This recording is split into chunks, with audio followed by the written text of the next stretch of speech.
Begitu aku meletakkan kepalaku di atas bantal, tiba-tiba Al-Quran dan hadis datang memenuhi kepalaku. Fafatahallahu alayya bi'ithnataini wa sab'ina mas'alatan min ulumil fiqhi. Dan saat itu tiba-tiba Allah membukakan 72 masalah yang berkaitan dengan ilmu fikih.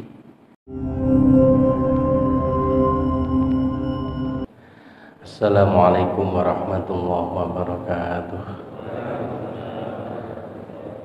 Bismillahirrahmanirrahim. Alhamdulillahirabbil alamin. Allahumma shalli ala sayyidina Muhammadin abdika wa nabiyyika wa rasulika nabiyil ummi wa ala alihi wa sahbihi wa sallim tasliman bi qadri 'azamati dzatika fi kulli waqtin wa hin. Amma ba'd. Bapak Ibu, para jamaah rahimakumullah, syukur alhamdulillah pada pagi ini kita bisa melanjutkan kajian kita setiap Sabtu ketika.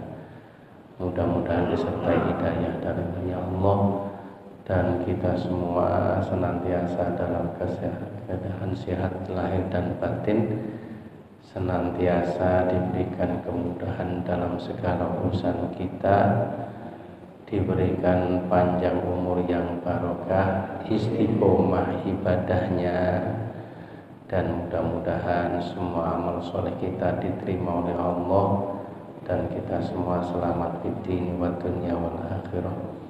Ala hadin niyyah wa likulli niyyatin sholihah wal hajatin wa hajatikum lana wa lahumul fatihah. A'udzu billahi minasyaitonir rajim. Bismillahirrahmanirrahim. Alhamdulillahirabbil alamin arrahmanirrahim. Iyyaka na'budu wa iyyaka nasta'in. Ihdinas siratal mustaqim. Shiratal ladzina an'amta 'alaihim ghairil maghdubi 'alaihim waladdallin. Bapak Ibu, pertama saya mohon maaf kali ini belum sempat membuat PowerPoint ya, sehingga materi akan saya sampaikan secara langsung. Seperti biasa nanti kita lanjutkan dialog atau tanya jawab. Yang kedua, saya mengucapkan terima kasih kepada Abba yang telah memberikan pinjaman kepada Ustadz Iskandar untuk mengingatkan saya ngaji di hari Sabtu ketika ini. Teriring doa jazakumullah sanal jaza, semoga kebaikan panjenengan tercatat sebagai amal soleh dan dibalas oleh Allah dengan balasan yang lebih baik dan lebih mulia di sisinya. Amin ya rabbal alamin. Baik Bapak Ibu yang kami hormati, kami akan membaca cuplikan isi kitab Bujairomil Khatib, dan disebutkan pula di dalam kitab Zadul Murabbiyin. Di dalam kitab ini diceritakan bahwa Imam Ahmad bin Hanbal atau yang sering kita sebut dengan Imam Hambali, wa kanat lil Imam Ahmad ibnu Hanbal ibnatun sholihatun taqumul lail wa tasumun nahar wa tuhibbu akhbar sholihin wal akhyar. Imam Ahmad bin Hanbal itu punya putri yang sangat cantik, sholihah, kalau malam rajin sholat tahajud qiyamul lail, dan kalau siang rajin riyadhah puasa sunnah.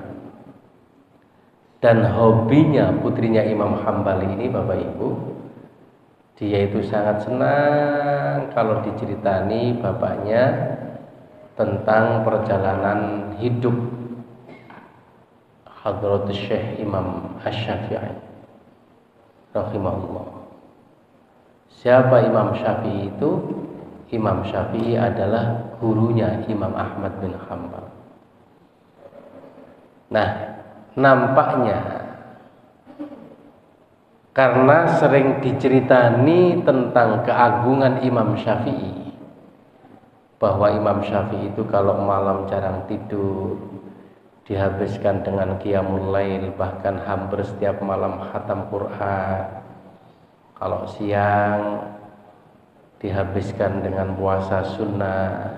Inilah nampaknya yang ditiru oleh putrinya Imam Ahmad bin Hanbal. Landilalah Bapak Ibu, suatu ketika Imam Syafi'i ini berkunjung ke rumahnya. Ini tentu sesuai dengan harapan yang selama ini didam-damkan. Dia sangat kepingin melihat langsung Imam Syafi'i, ingin tahu dan mendengar langsung nasihatnya, dan menyaksikan langsung apa yang dilakukan kesehariannya. Oh kok dilalah Imam Syafi'i berkunjung ke rumahnya. Saking senenge, akhirnya putrinya Imam Ahmad bin Hanbal ini masak masakan beraneka ragam macam untuk menyambut guru dari bapaknya ini. Nah, wa ba'da ma tanawuli tu'amil isya, qamal Imam Ahmad ila salatihi wa dzikrihi, wal Imam Asy-Syafi'i mustalikun ala dhuhrihi, wal bintu taraqubuhu ilal fajri fis sabah. Nah, ketika selesai jamuan makan malam, itu dilakukan habis sholat isya, akhirnya Imam Ahmad bin Hanbal dengan putrinya mempersilahkan Imam Syafi'i istirahat. Karena habis perjalanan jauh, Imam Syafi'i waktu itu tempat tinggalnya di Mesir, sementara Imam Hambali di Irak. Jadi jauh. Ya tentu perjalanan sangat capek, apalagi zaman itu nggak ada pesawat, nggak ada bis kan, katanya.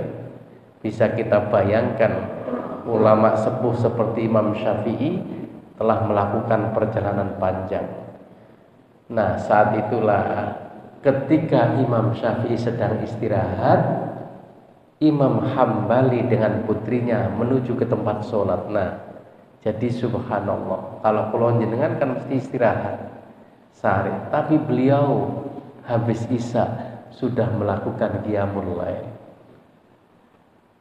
Pertengahan malam, putrinya ini penasaran apa yang dilakukan oleh Imam Syafi'i di dalam kamar. Dilalah bareng diintip, sarene angler, kelihatan nyenyak, sama sekali tidak ada gerakan. Akhirnya dilanjutkan sholat dengan bapaknya lagi. Sepertiga malam, ngintip malih apa yang dilakukan oleh Imam Syafi'i. Ternyata masih tidur. Sampai akhirnya manjing sholat subuh, tak satu pun waktu yang digunakan untuk bangun malam sholat tahajud. Begitu bapaknya sholat, ternyata Imam Syafi'i langsung bangun dan ikut bersama dengan mereka semua sholat isya, sholat subuh.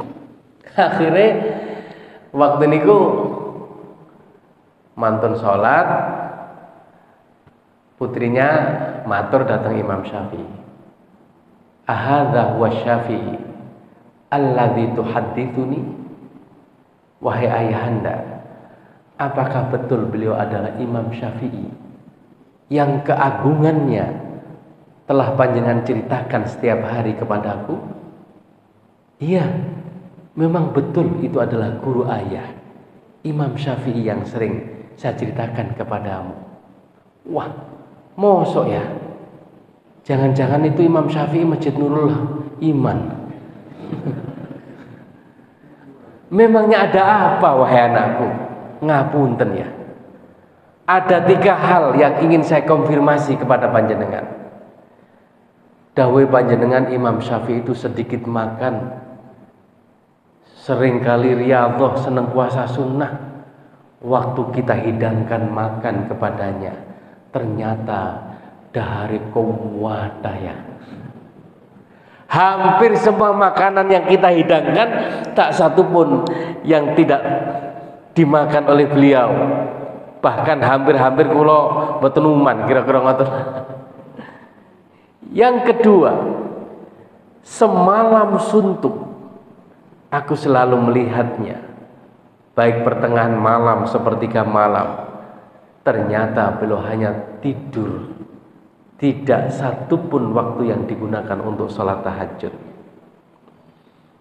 Kemudian yang ketiga, begitu dia bangun waktu adzan subuh, langsung ikut sholat jamaah subuh dengan kita. Ngapunten ya, kelihatannya beliau tidak napa? Wudu. Ngelelir tangi turu langsung ikut jamaah. Nah, subhanallah, Bapak Ibu yang kami hormati, kemuskilan dan kegundahan anaknya ini. Kemudian waktu sudah siang, putrinya sudah selesai masa, lantas dihidangkan untuk sarapan pagi. Setelah semuanya sarapan bersama-sama sambil jagongan, kemudian Imam Ahmad bin Hambal tanya kepada Imam Syafi'i yang terkait dengan 3 hal yang disampaikan oleh anaknya tadi. Apa jawabnya Imam Syafi'i, Bapak Ibu?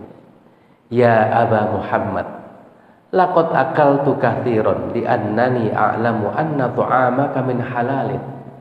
Iya, yang disampaikan anakmu tidak salah, memang benar adanya. Makanku tadi malam banyak sekali, karena aku tahu bahwa makanan yang dihidangkan anakmu adalah halal. Wa annaka karimun wa tu'amul karim dawaun wa tu'amul bakhil daun. Sementara engkau adalah orang yang sangat mulia dan engkau adalah orang yang sangat luman dermawan. Makanan orang yang mulia seperti Anda di samping halal itu juga menjadi obat. Sementara makanan orang yang bakhil, wong sing medit, itu malah dadi penyakit, kan ngoten nggih. Ya wong gurung mangan mesti sawang ya. Nah, wa ma akaltu la asbali asba wa innama la utadawi bi tu'amika. Demi Allah, aku makan banyak itu bukan semata-mata untuk mencari kenyang, hanya sekedar supaya perutku kenyang. Tapi aku makan banyak itu adalah untuk mencari obat dari makanan halal yang disediakan oleh anakmu itu. Jadi niatin golek obat, Pak. Karena makanan halal itu obat, sementara makanan orang yang dermawan itu juga sebagai obat. Nah, yang kedua, wa amma annani lam akum al-laila fa li annani 'indama wada'tu ra'si lil anam nadhartu ka'annama amami kitab was sunnah. Tadi malam memang aku tidak bangun. Begitu aku meletakkan kepalaku di atas bantal, tiba-tiba Al-Quran dan hadis datang memenuhi kepalaku. Fafataqallahu alayya bi'ithnataini wa sab'ina mas'alatan min ulumil fiqhi. Dan saat itu tiba-tiba Allah membukakan 72 masalah yang berkaitan dengan ilmu fikih. Rotabtuha fi manafi'il muslimin, sehingga malam itu tidak aku sia-siakan, aku manfaatkan untuk menyusun dan mengarang kitab yang manfaatnya dirasakan oleh seluruh umat manusia di jagat raya ini. Subhanallah, Bapak Ibu, begitu beliau tidur, tiba-tiba Al-Quran dan hadis datang dan Allah membukakan 72 masalah fikih yang belum pernah terjadi dalam hidupku Mumpung ini mungkin keberkahan rumahmu, sehingga Allah membukakan 72 masalah fikih. Karena itu sekali lagi, aku tidak bangun malam karena mumpung Allah telah mengirimkan Quran dan Sunnah kepadaku, dan aku ngarang kitab yang manfaatnya untuk seluruh umat Islam di dunia ini. Bapak Ibu, ada satu kitab fikih yang dikarang oleh Imam Syafi'i yang diberi judul kitab Al-Um. Al-Um itu artinya apa? Ibu. Maksudnya adalah kitab induk yang menjadi rujukan bagi seluruh para alim ulama fuqaha di dunia ini yang terkait dengan masalah fikih. Itu sumbernya adalah kitabnya Imam Syafi'i. Nah, kemudian wa amma annani shallaitu bikumul fajr bi ghairil wudu, adapun aku tadi begitu bangun langsung salat subuh bersama kalian tanpa wudu, fa wallahi, demi Allah, ma namtu aini hatta ujaddidul wudu, laqad baqaitu tiwal lail yaqdhanan fa shallaitu bikumul fajr bi wudu'il isya. Demi Allah, memang mataku terpejam, tubuhku selonjor dan terbaring di atas tempat tidur, tapi pikiran dan hatiku tidak tidur karena ngarang kitab tadi. Sehingga fa shallaitu bikum fajr bi wudu'il isya, sehingga sebenarnya aku tidak batal, aku tidak tidur, aku sholat bersama kalian tadi adalah wudhu yang aku gunakan ketika sholat isya. Masya Allah, sampai seperti itu Bapak Ibu yang kami hormati. Ulun jenengan nate wudhu sholat isya digunakan untuk sholat subuh. Jangankan dalam kondisi sadar, wong turi lho kentut dadus ngeten. Masya Allah. Begitu dijelaskan seperti itu Bapak Ibu, langsung Imam Hambali bilang kepada anaknya begini, ya ibnati, hadzal ladzi amilahu Syafi'i al-lailah wa huwa naibun afdalu mimma amiltuhu wa ana qaimun. Wahai anakku, meskipun Imam Syafi'i tidur, tapi tidurnya itu lebih mulia dan lebih utama daripada tahajud dan qiyamul lailnya ayahanda dan kamu. Mengapa? Kalau tahajud kita berdua manfaatnya hanya untuk pribadi diri kita sendiri, tapi yang dilakukan oleh Imam Syafi'i meskipun tidur tapi ngarang kitab, manfaatnya untuk seluruh umat Islam di dunia ini. Bapak Ibu yang kami hormati, dari kisah ini minimal kita bisa memperoleh pengertian atau pemahaman bahwa terutama kepada orang yang ahli ilmu tidak boleh suudzon, ya, apalagi berburuk sangka. Atau kepada siapapun jangan menilai orang dari sisi lahirnya saja. Karena itu di dalam satu hadis Rasulullah Shallallahu Alaihi Wasallam nanti dawuh ngeten, Innallaha la yanzuru ila suwarikum wala ila ajsamikum. Sesungguhnya Allah tidak melihat bentuk rupamu dan tidak melihat jasad fisikmu, tidak melihat tampilan lahirmu, walakinnallaha yanzuru ila qulubikum. Tapi yang dilihat oleh Allah adalah hatimu.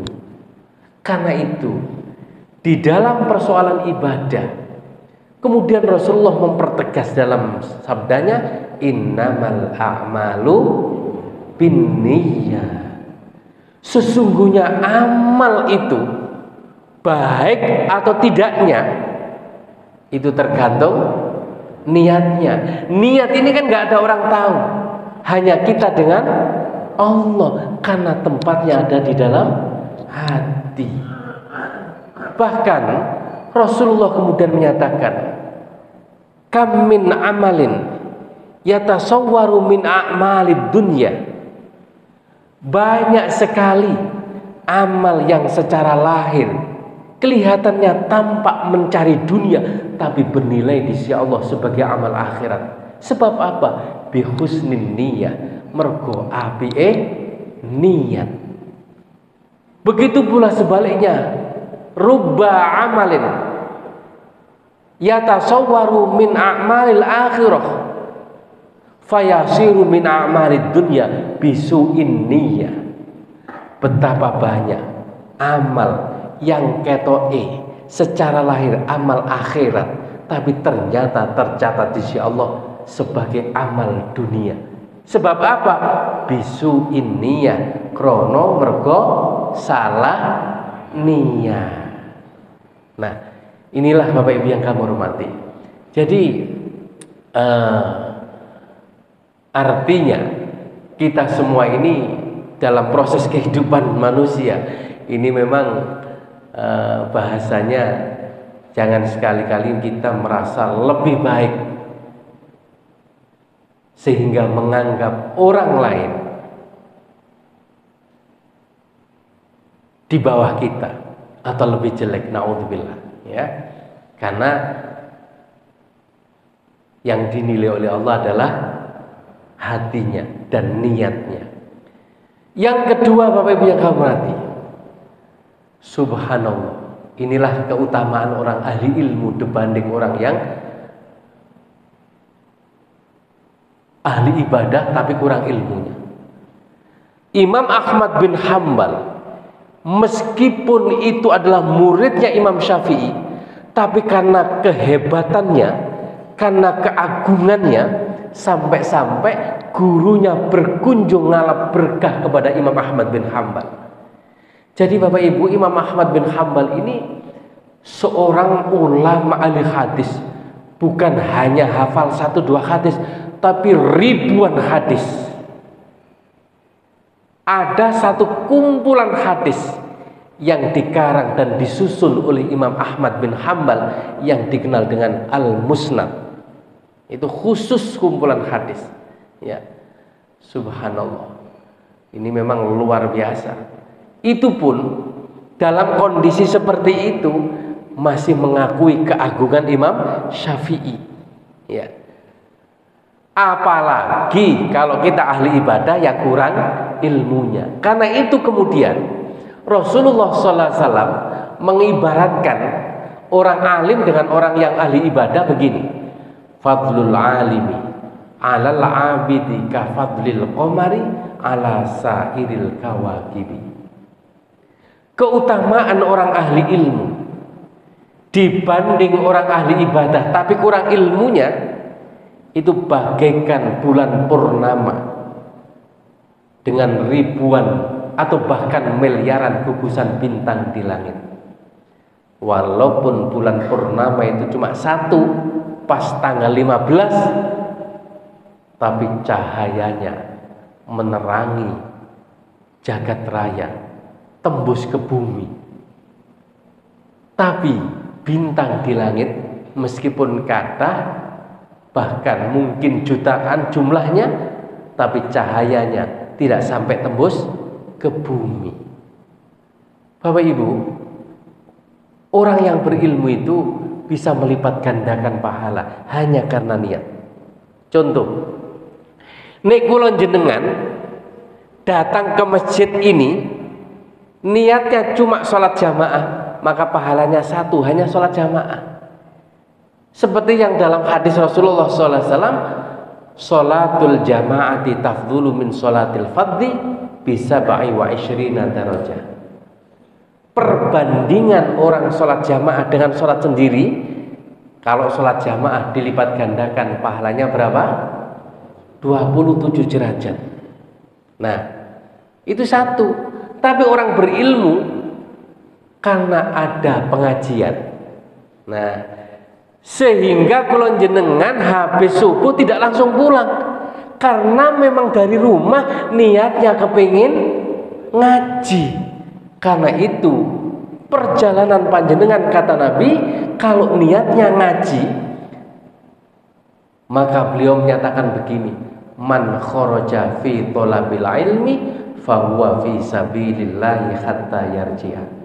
Barang siapa yang keluar rumahnya menuju majelis ilmu niatnya ngaji, maka akan mendapatkan pahala setara dengan jihad fi sabilillah hatta yarji'a, sampai kita semua kembali pulang ke rumah masing-masing. Seandainya kula jenengan dalam kondisi ngaji seperti ini, dilalah dipanggil oleh Allah, maka matinya mendapatkan pahala mati syahid. Jadi Bapak Ibu, sebenarnya untuk mendapatkan pahala yang maksimal itu ternyata tidak repot-repot bagi orang berilmu. Ngapunten, kalau masa Rasulullah SAW, para sahabat untuk mendapatkan mati syahid harus berperang melawan orang kafir di medan perang.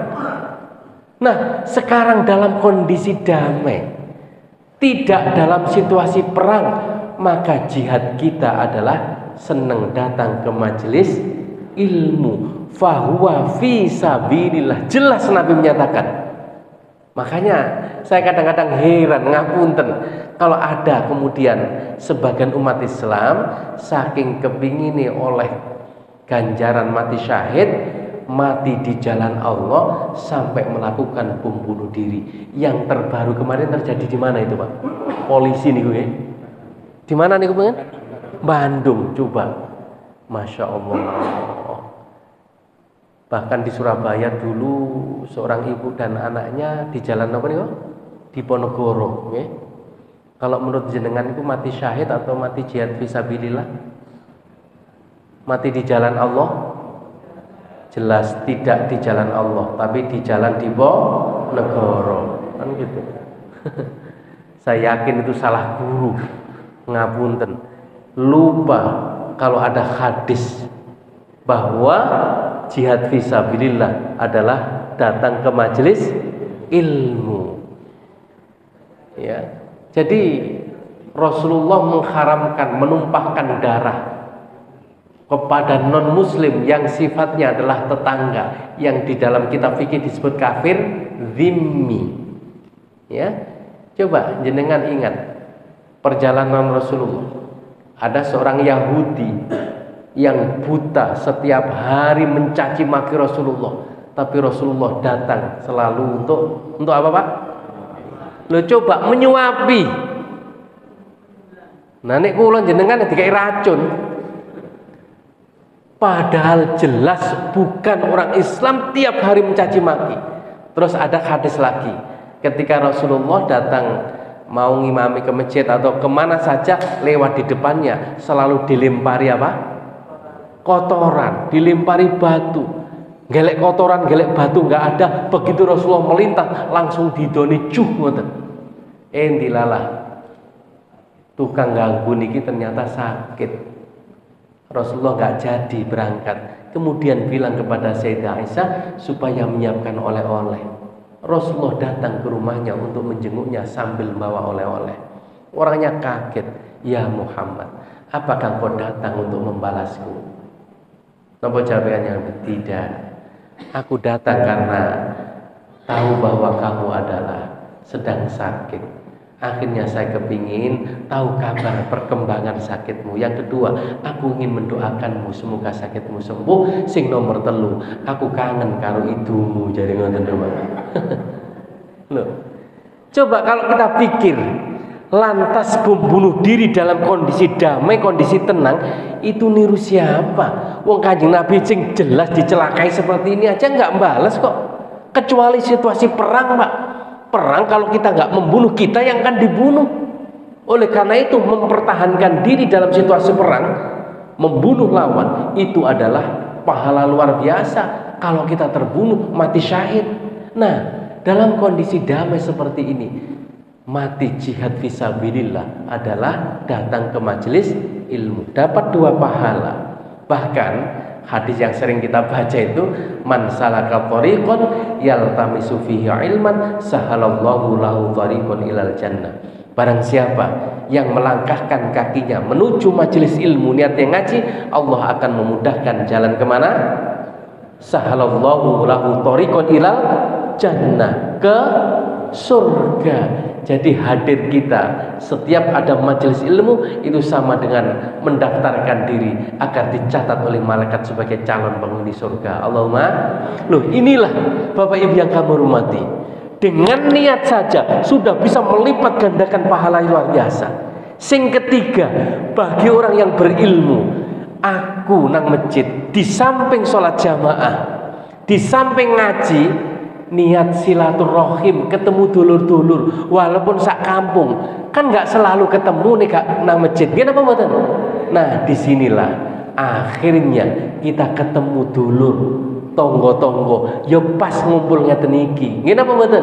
Nah, dawe Kanjeng Nabi, man ahabba ayyub safa fi rizqihi wa ayyun syafi atari falyasil rahimah. Barang siapa ingin diluaskan rizkinya dan dipanjangkan umurnya, falyasil rohimah, hendaklah seneng nyambung silaturahim. Loh, coba 3 pahala dalam satu perjalanan. Nah, yang ketiga, dilala mari ono mangan bareng. Nggih napa mboten? Nek ono mangan nggih kumpul. Tapi biasanya kan enten nggih. Makanya saya selalu membuat pantun begini. Ada kapal sedang berlabuh, mampir sebentar beli durian. Kita semua habis sholat subuh dilanjutkan dengan pengajian. Kalau Bapak Ibu suka durian, belilah ke Balikpapan. Biasanya habis pengajian dilanjutkan dengan sarapan, kan? Nah, ternyata kelihatan sarapan makan, tapi ternyata ada satu hadis, at-thaimus syakir bimanzilatis shaimus sabir, rawahu Tirmidzi. Saya ulangi, at-thaimus syakir, orang yang makan penuh dengan rasa syukur, bimanzilatis shaimis sabir, menempati kedudukan derajatnya sepadan dengan orang yang berpuasa yang penuh dengan kesabaran. Poso, sabar, menahan lapar mulai pagi sampai terbenam matahari, niku hal yang berat napa ringan Bapak Ibu? Nah, itu nek kula jenengan mangan tangan dengan penuh rasa syukur, itu derajatnya sama pahalanya dengan puasa yang penuh rasa syukur. Mangane diniati mensyukuri nikmati Gusti. Ojo sampai pisan-pisan saat mangan kemudian ngomong ning ati, Masya Allah dadake pedes ngene iki sapa sing masak. Begitu dimangan ralah kurang uyah cebleh misalnya. Itu mengurangi syukur. Apapun yang kita makan, kita syukuri, alhamdulillah ya Allah, hari ini di saat semua orang sakit, di rumah sakit tidak bisa makan, lho kok kula jenengan dikai sehat dalam kondisi apapun bisa merasakan nikmatnya masakan hari ini. Saya syukuri, alhamdulillah. Lho, rasa syukur yang seperti itu nek kula jenengan bisa ngempakno, maka kita akan mendapatkan pahala orang yang puasa dengan penuh kesabaran. Coba. Karena itu Bapak Ibu yang kami hormati, sampai-sampai ada suatu riwayat, tidurnya orang alim itu lebih mulia daripada tidurnya ibadahnya orang yang ahli ibadah tidak berilmu. Coba, misalnya kula jenengan waktu tidur, tiba-tiba sebelum tidur niat gini, ya Allah, nanti saya tidur sore dengan harapan supaya bisa sholat tahajud. Dilalah mungkin krono saking capek, dilalah dadak keturun. Maka sepanjang malam kita sudah tercatat mendapatkan pahala sholat tahajud. Oleh karena itu Bapak Ibu, setiap mau tidur sebaiknya diniati untuk bangun sholat tahajud meskipun nggak bisa. Sesuk niat maneh, dilalah keturun maneh. Sampai bolak-balik keturun jari malaikat ngedabur sareki. Jenenge keturun kan pisan pindho, masa keturun kok terus-terusan. Berarti ki cuma kepengin tapi gak ada niat itu. Masya Allah. Ya Allah ya Rahman. Nah, kemudian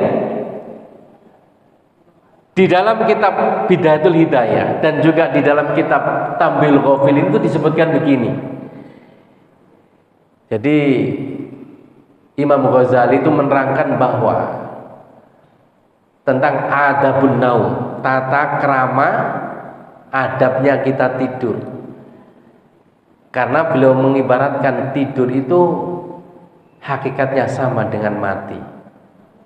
Sehingga doa sebelum tidur itu sebenarnya adalah doa pamitan mati. Bismika Allahumma ahya. Dengan menyebut namamu ya Allah, kami masih hidup. Wa bismika wa amut. Dengan menyebut namamu ya Allah, aku mati. Loh, arep turu tapi dungane sing diwaca pamitan nang Gusti Allah mati. Sebab apa? Di dalam surat Az-Zumar disebutkan oleh Allah, Allahu yatawaffal anfusa hina mautiha wallati lam tamut fi manamiha wa yursilul ukhra ila ajalim musamma. Allahu yatawaffal anfus hina mautiha. Semua nyawa, roh itu dalam genggaman Allah. Kapan itu? Ada di dalam genggaman Allah, ada di tangan Allah. Hina mautiha, di saat kita mati. Semua roh akan kembali ke hadirat Allah Subhanahu wa ta'ala.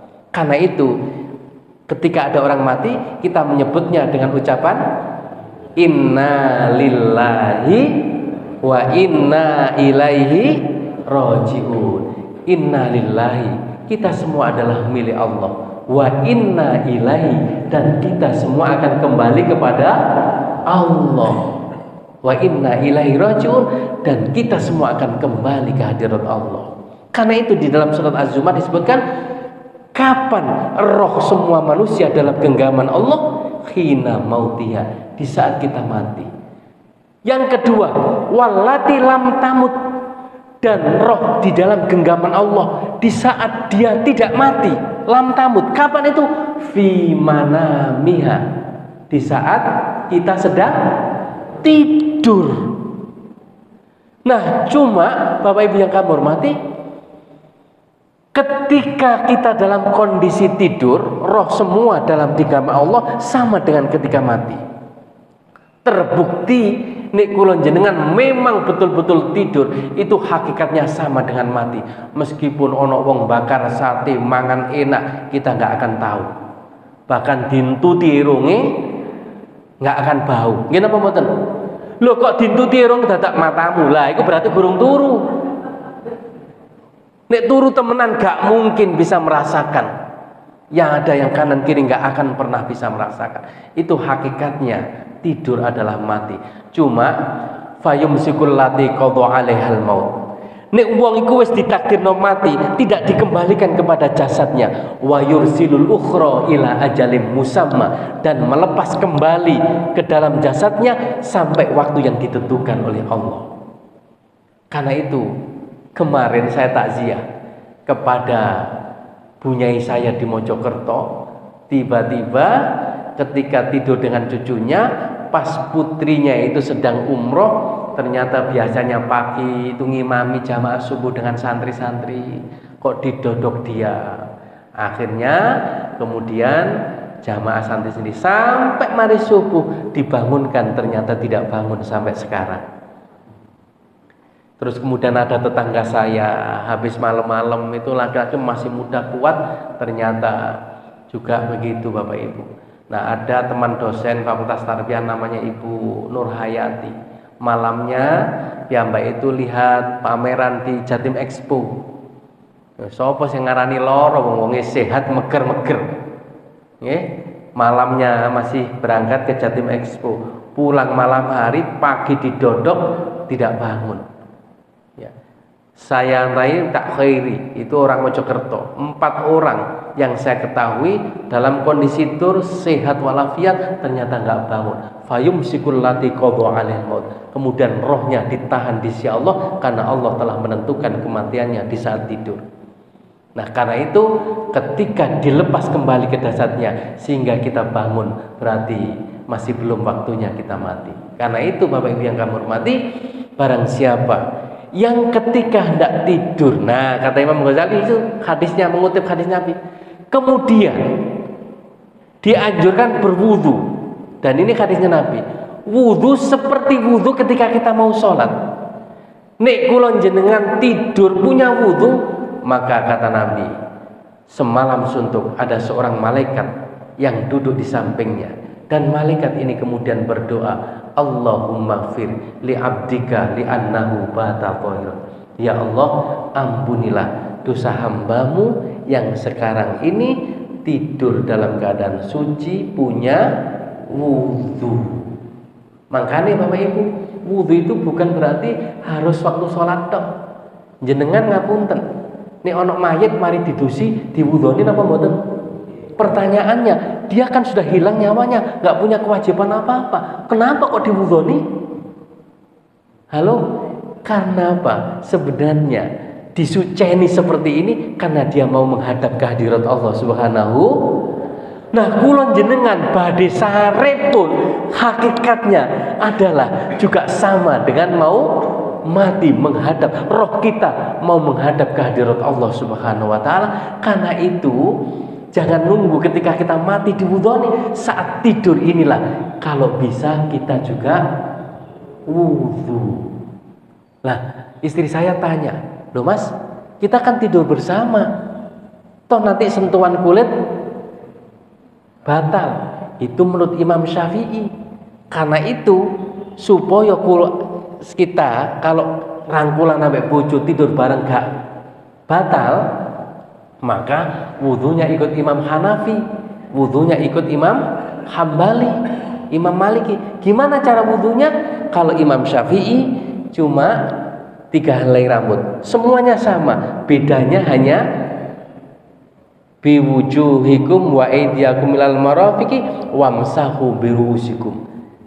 Ketika mengusap kepala atau rambut, Imam Syafi'i minimal 3 helai cukup, baik di pojok, di pinggir atau di terserah.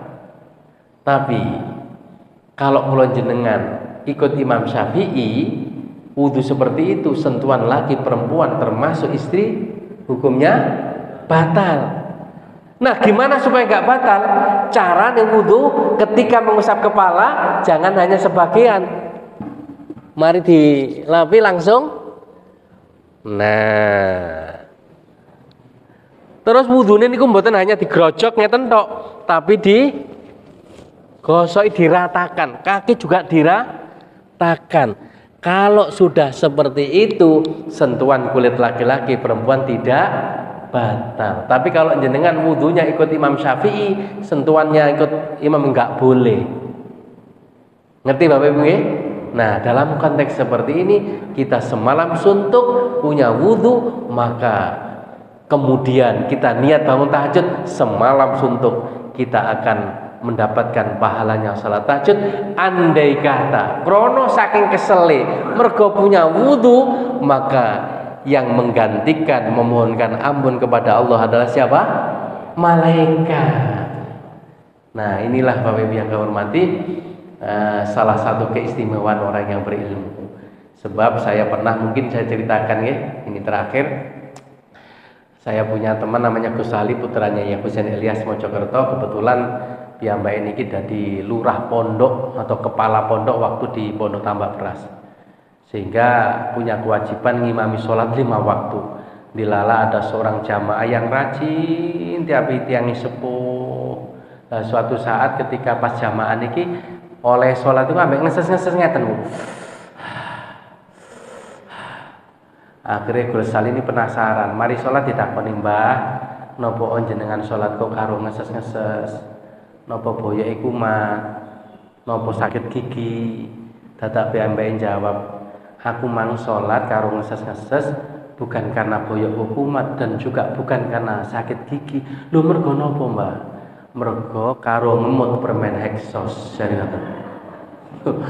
Jadi ngemut permen iku batal napa mboten, Pak? Bukan hanya batal, wis gak sak kabeh.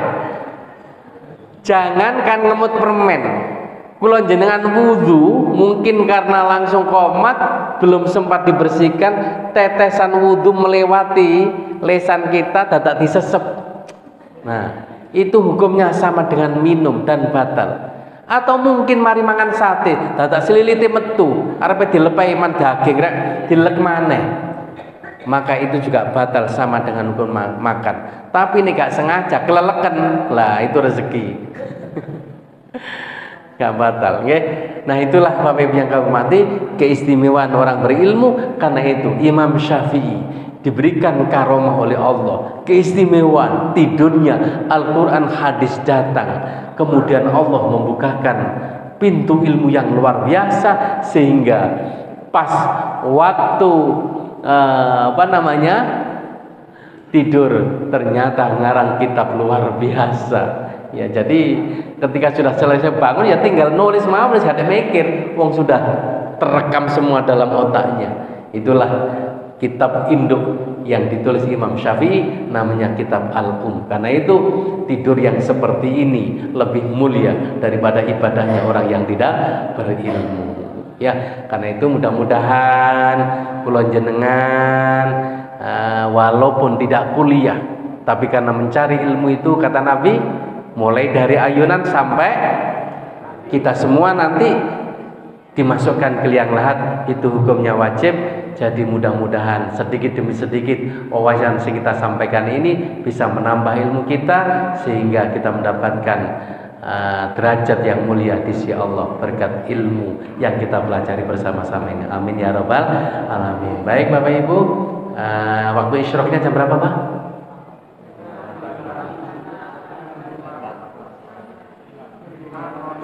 Oh ya, masih ada pertanyaan, Bu? Nggih, monggo.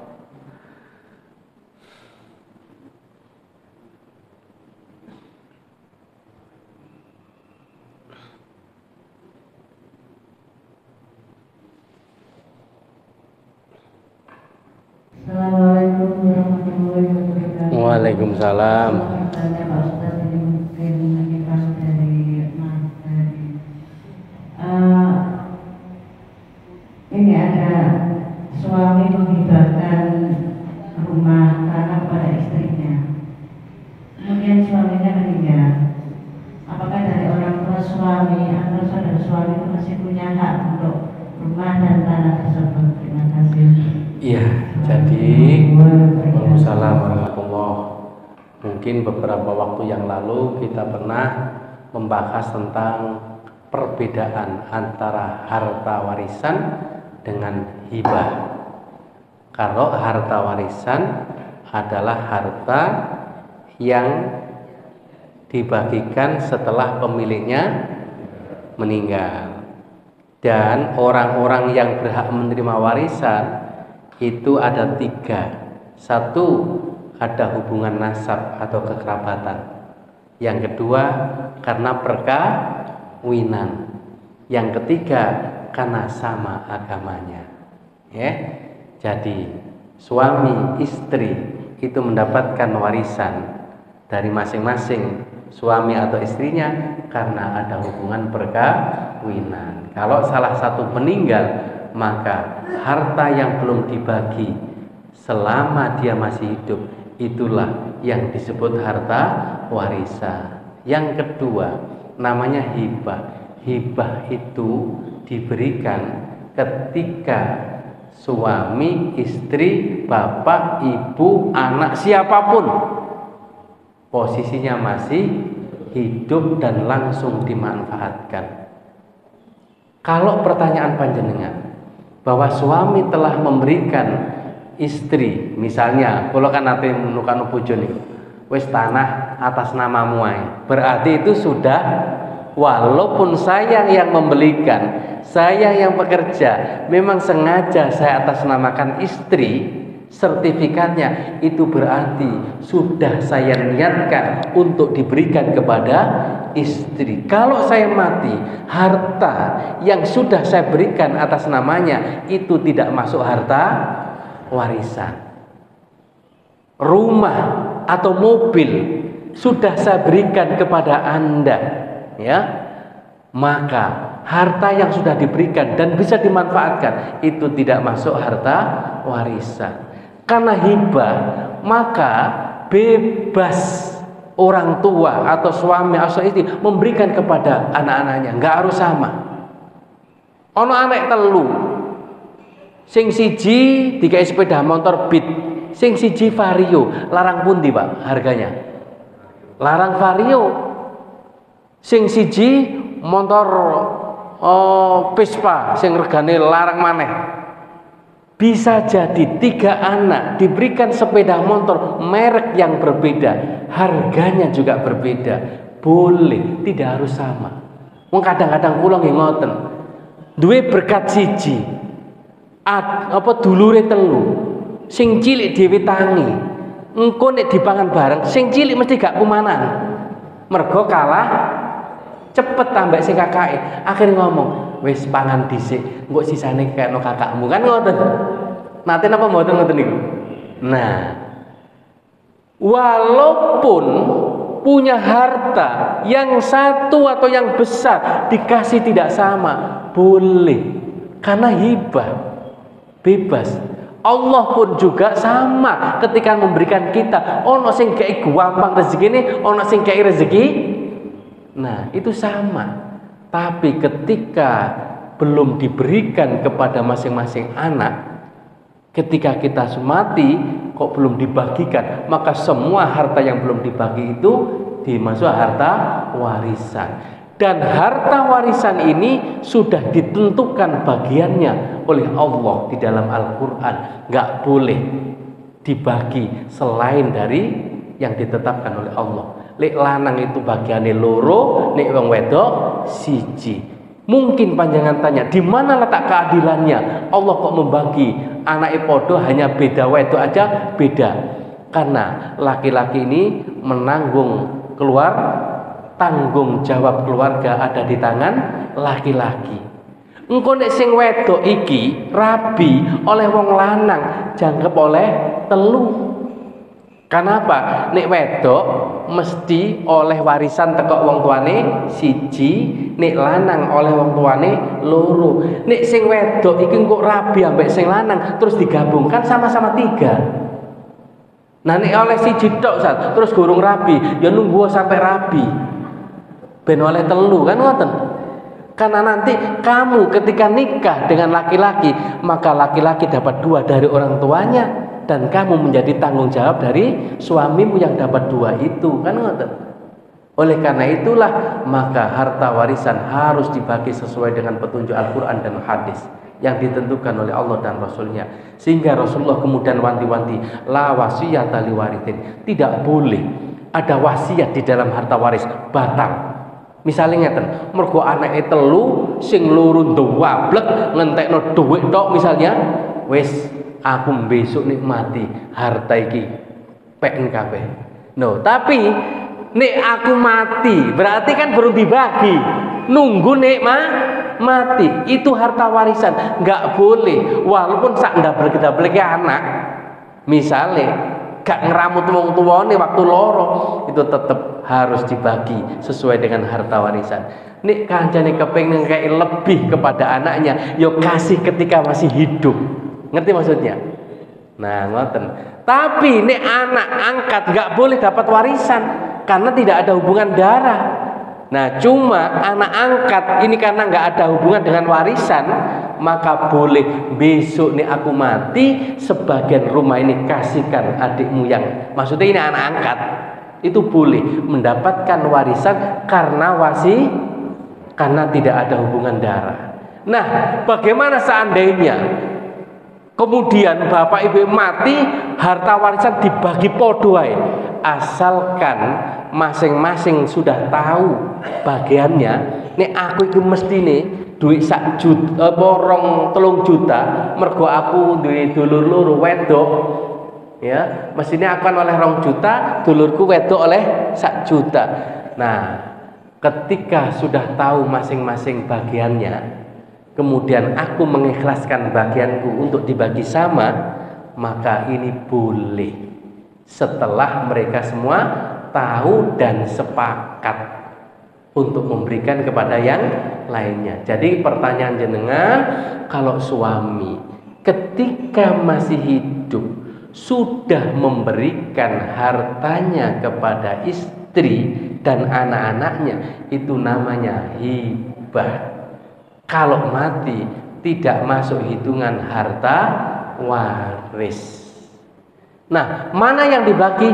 Yo sing belum dikasihkan, kan ngoten. Bapak, ibu, saudara itu. Saudara pun ngapunten. Kalau ada anak laki-laki itu terhijab, saudara semuanya nggak dapat. Tapi kalau anak wedok kabeh, maka saudara dari almarhum ini dapat bagian. Ngoten. Tapi nih bapak ibu, walaupun anak wedok kabeh, lanang kabeh, tetap mendapatkan bagian. Bapak ibu dari almarhum. Ngoten. Dari harta warisan tidak termasuk harta yang sudah dihibahkan. Ngoten nggih? Oke. Pun nggih? Pacar nggih?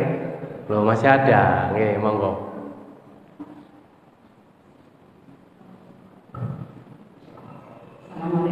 Waalaikumsalam. Terkait buah kuldi yang ada di surga. Nggih. Buah kuldi itu kan dilarang, diharapkan untuk dimakan oleh Adam. Nah, padahal semuanya yang ada di surga itu kan halal. Kenapa buah kuldi itu sampai dilarang oleh Allah untuk dimakan oleh Adam? Terima kasih, Ustaz. Iya. Barangkali itu karena memang Allah punya rencana. Andai kata Nabi Adam dan Ibu Hawa tidak turun ke bumi lantaran makan buah khuldi yang dilarang oleh Allah, kula jenengan gak ono ning kene. Sehingga ini menunjukkan bahwa sifat manusia kalau dilarang, nah kan ngaten, mesti kepengin nyoba. Kok umpama gak dikasih tahu, yo gak ero nek iku dilarang, kan ngoten. Biasanya anak niku nak, "Nduk, ojo pisan-pisan dibuka ya." Sadurunge iku malah kepengin ndelok. Kok umpama disinggahno gak ada diomongi, malah gak ero. Nah, sehingga karena jadi begini, di dalam Islam itu ada sesuatu yang memang bisa dilogikakan, masuk akal. Ada sesuatu yang memang tidak masuk akal, sehingga perintah dan larangan Allah itu harus kita lakukan sami'na wa ata'na. Contoh, mengapa sih sholat subuh itu kok 2 rakaat? Padahal habis seharian semalam suntuk kita sudah istirahat. Kenapa zuhur kok malah 4 rakaat asal makan? Padahal capek-capeknya habis kerja. Nah, dalam konteks ini itu namanya ta'abbudi. Kita tidak punya wewenang untuk mempertanyakan mengapa dan bagaimana. Sehingga dalam kitabnya Imam Syafi'i mengatakan yang menyangkut nas qat'i, yang itu merupakan keputusan Allah, wala yuqalu lil qat'i lima wa kaifa. Tidak berhak akal mempertanyakan mengapa dan bagaimana. Tapi ketika ada nuansa yang memang ada bisa dilogikakan, itu baru akal bisa menjangkaunya. Satu contoh, mengapa babi itu kok diharamkan oleh Allah? Karena ternyata secara medis mudorotnya jauh lebih besar dari manfaatnya. Sebab ternyata daging babi itu berdasarkan medis mengandung apa? Cacing pita. Kenapa daging anjing itu najis mughaladhah dan haram dimakan? Ternyata orang yang digigit anjing itu punya kuman, namanya apa? Rabies. Nah, ada penelitian di Amerika ternyata kuman rabies itu orang yang bekas digigit anjing tidak bisa dipanaskan suhu derajat sekian, tidak bisa mati. Didinginkan juga tidak mati. Nah, ternyata dengan debu malah mati.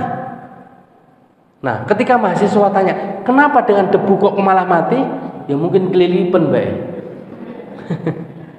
Jadi ilmuwan yang meneliti ini jengkel, akhirnya dikasih debu, Pak. Ternyata ini sesuai dengan sabda Rasulullah, di saat kita digigit atau dijilat anjing maka dibasuh 7 kali, dan salah satunya basuhan itu dicampur dengan ini, baru bisa masuk akal setelah dunia medis berkembang saat ini. Dulu kita hanya sami'na wa ata'na, wis nglakoni apa ono, tapi ternyata kuman rabies itu baru bisa ditemukan dan dimatikan setelah dicampur dengan debu. Wah, ini kan luar biasa. Jadi ada memang hukum ini yang bisa dilogikakan, masuk akal, ada yang tidak bisa ditanyakan. Nah, contoh lagi, mengapa orang laki-laki ketika cerai dengan istrinya tidak ada masa iddah, harus menunggu 3 bulan. Sekarang cerai, besok wis oleh nikah maneh. Kan ngoten, Mbak? Tapi kalau perempuan harus menunggu minimal 3 bulan, kalau ditinggal mati 4 bulan 10 hari, kalau hamil pas dicerai atau ditinggal mati sampai menunggu kelahirannya. Lo kan lama baru boleh menikah. Mengapa? Ternyata Bapak Ibu yang kami hormati, itu untuk melihat kesucian rahim. Coba andai kata tidak ditunggu, seorang perempuan begitu cerai dengan suaminya langsung menikah lagi, dilala bulan depan hamil. Pertanyaan nih, hamil ini karena sperma dari tinggalan warisan suami yang dulu atau karena suami yang baru? Jari sing suami baru, rumah saku mek nyerempet tok. Loh kok wis hamil? Nah, inilah.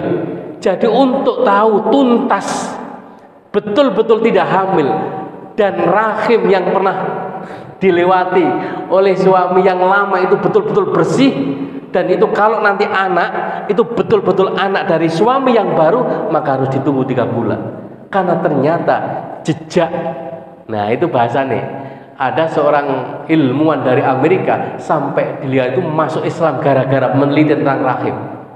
Ketika ditinggal istrinya, Bapak Ibu, dites, istrinya mengaku tidak melakukan hubungan dengan siapapun, tapi ternyata di situ muncul ada wis pokoknya ono cara wong lewat ono telapak kakinya lah, ngoten.